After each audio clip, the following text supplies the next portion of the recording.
Bien, Jorge, primero agradeciéndote estos minutos, vamos a comenzar definiendo de alguna manera este concepto de desobediencia civil, ¿no? Respecto a las condiciones de cooperación social y hospitalidad que establece un amigo común, ¿no? John Rawls, Sí, en una obra que se llama Justicia como Equidad. ¿Cómo la podríamos definir?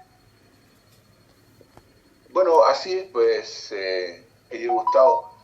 La verdad es que Rawls viene trabajando, como bien tú sabes, el tema de la justicia como equidad desde comienzo de la década del 70, con ese libro clásico, ¿no es cierto?, que a mí me interesó mucho desde el punto de vista de cómo después fue resemantizando él una serie de cuestiones respecto al concepto de justicia como equidad, y que termina ya en el siglo XXI con algunas aproximaciones un poquito distintas a las aproximaciones iniciales, ¿no es cierto? Eh, Particularmente el texto que tú rastreaste mío respecto a esa postura de Rawls tiene que ver con la versión de la justicia como equidad que llevó por título una reformulación, que es del Ujú, año 2012, ujú. traducido por De Francisco en España. Eh, Ahora, entrando más en detalle sobre la desobediencia civil, Roll plantea la desobediencia civil, ¿no es cierto?, como un acto, finalmente como un acto ciudadano que debiese jugar dentro de los límites de la democracia, ¿no es cierto?, desde una perspectiva política y filosófica liberal, eh, pero que es un acto también que está orientado básicamente a funcionar dentro de las normas o de las reglas democráticas. Esto es el planteamiento teórico de Rawls, ¿no? Porque la verdad es que la desobediencia civil, si uno rastrea históricamente en América Latina o en el mundo, acciones, actos que pudiesen ser compatibles con la desobediencia civil, no van a corresponder exactamente a lo que Rawls pretendía, sino que se corren un poquito hacia actos de rebelión, protestas violentas, eh, etcétera. Entonces, lo que intenta el proyecto intencional teórico en Rawls es que la desobediencia civil sea, en el fondo, o se constituya como un dispositivo finalmente de poder que actúa dentro del sistema legal, dentro de un sistema jurídico, dentro de un sistema democrático, con el fin de poder, ¿no es cierto?, superar ciertas reglas o normas eh, que están dadas, digamos, a nivel, por ejemplo, constitucional, normativas, y de esta forma reformular el sistema desde dentro, ¿no? Ujú. Ahora, eso, como te decía adelante, siempre está en un límite que es muy jabonoso, por decirlo así, en donde tú o transgredes definitivamente, ¿no es cierto?, bueno, por ejemplo, el Estado de Derecho, etcétera, y ya entras en la insurrección, que puede ser más o menos violenta, etcétera, y por tanto no es tan claro de cuándo esto se puede producir plenamente. Pensando además, recuerda tú, que Rawls piensa todo este esquema está pensado, ¿no es cierto?, en una sociedad medio ideal, en una sociedad casi completamente buena, digamos, y eso tampoco es correcto. Entonces, lo primero que yo quisiera señalarte es eso, ¿no?, que hay un intento de construir de alguna manera un saber poder eh, que cuestiona la legalidad o el marco jurídico existente, que lo tensiona, que lo pone a prueba y que finalmente lo trata de transformar eh, a través de estos actos que no debiesen ser violentos, además actos que debiesen ser muy ciudadanos, que debiesen ser además muy eh, en el ámbito del ágora, ¿no es cierto?, del ágora pública. Y como te digo, es factible, pero la experiencia nos muestra que es muy fácil que esa situación caiga en otros terrenos, ¿no? Perdón. Sí, por favor. En el caso de los migrantes, que por leyendo un libro sobre ellos te encontré, esa desobediencia en general no se sale de esos carriles que vos decís. Esa es mi humilde opinión. Vamos a ver qué opinas vos. Más bien busca la aplicación, busca en general que la aplicación de ciertas leyes o queden sin efecto, o que el sistema recapacite o tome medidas excepcionales. Digamos, esta realidad que tenemos en América Latina, ¿no? Sobre todo el corredor centroamericano, ¿no? Que arranca en el Darién y termina allá en el sur de México, con todas estas realidades. ¿Vos pensás que esto es una mera ilegalidad o por el contrario se busca un carácter, vamos a decir, perlocucionario, es decir, tener como interlocutor válido a las autoridades, a las instituciones del país anfitrión, que a veces tienen medidas muy, muy duras, ¿no? Correcto. Mira, ese es un punto bien interesante. Nosotros en Chile particularmente hemos sufrido, entre comillas, un proceso migratorio bastante intenso desde hace ya un par de décadas, te diría yo, que ha sido muy poco regulado, que ha sido muy poco controlado. Entonces, tampoco el estatus del migrante es igual en todos los casos. La migración que nosotros hemos tenido más ordenada, te hablo desde el caso nuestro porque es el que mejor conozco. Sí. La migración que nosotros hemos tenido más ordenada, más normada, por decirlo así, ha tenido en algunos momentos, y esto se puede extrapolar al mundo entero, ha tenido cuestionamientos al sistema, a la ley de migraciones, por ejemplo, y lo ha hecho de manera bastante cívica, desde una posición ciudadana.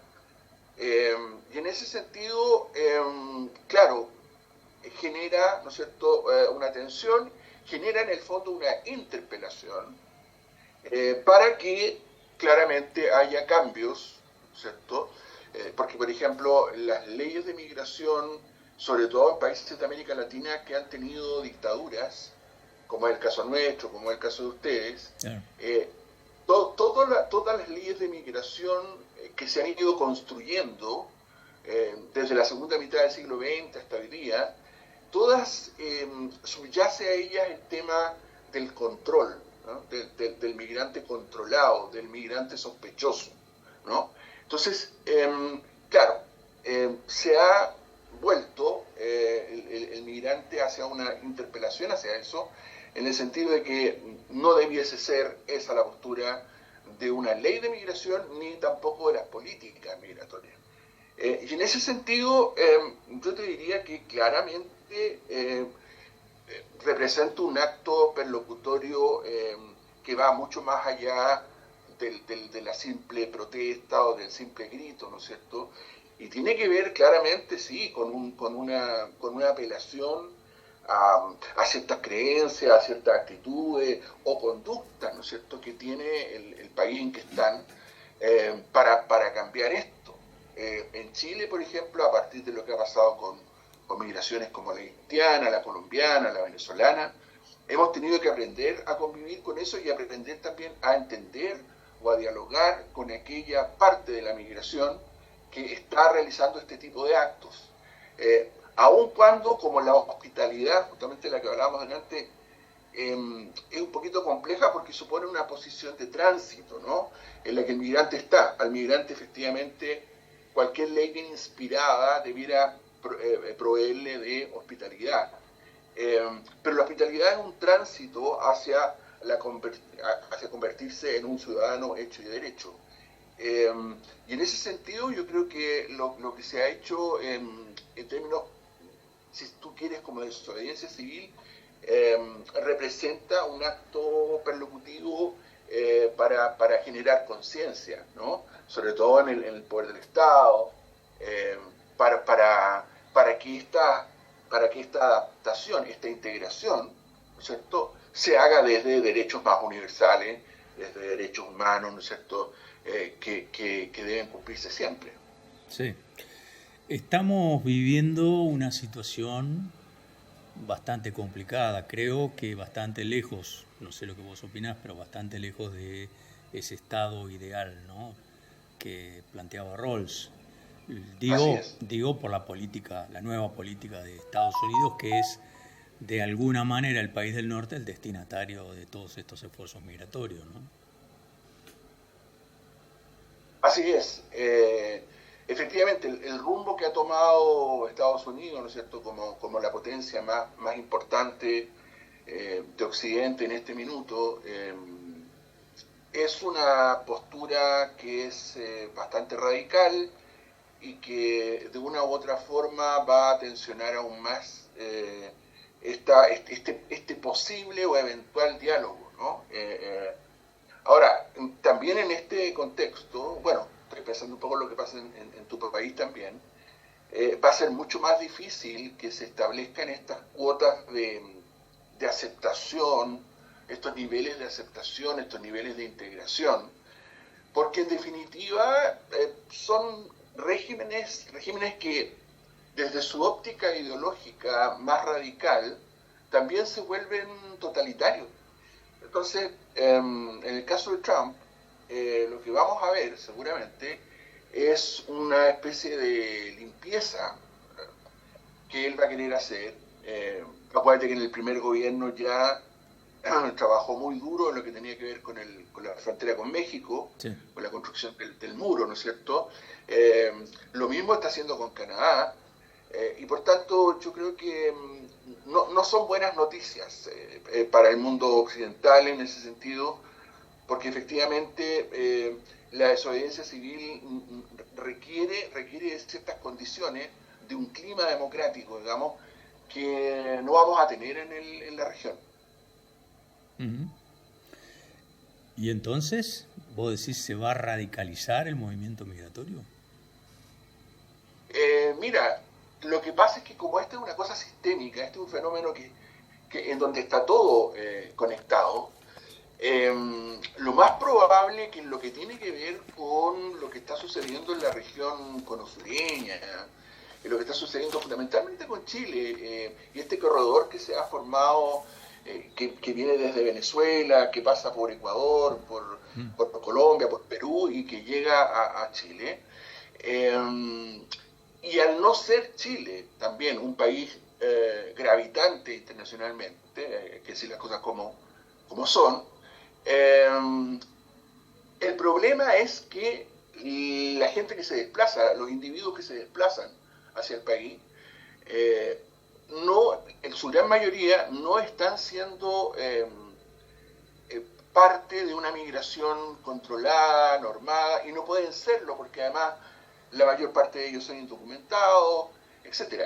Y a eso tienes que agregarle que de este proceso migratorio hemos constatado a nivel empírico, digamos, que buena parte de ellos también está en el ámbito de la delincuencia, del narcotráfico. Entonces, eso es una cosa, y eso tiene que ver con hechos delictuales, tiene que ver con el crimen organizado, etc. Y respecto al tema migratorio más adaptativo, normado, jurídicamente validado, yo creo que de todas maneras se va a enervar un poquito la tensión, se va a elevar, porque no hemos tenido nunca mucha claridad de cómo asumir el problema.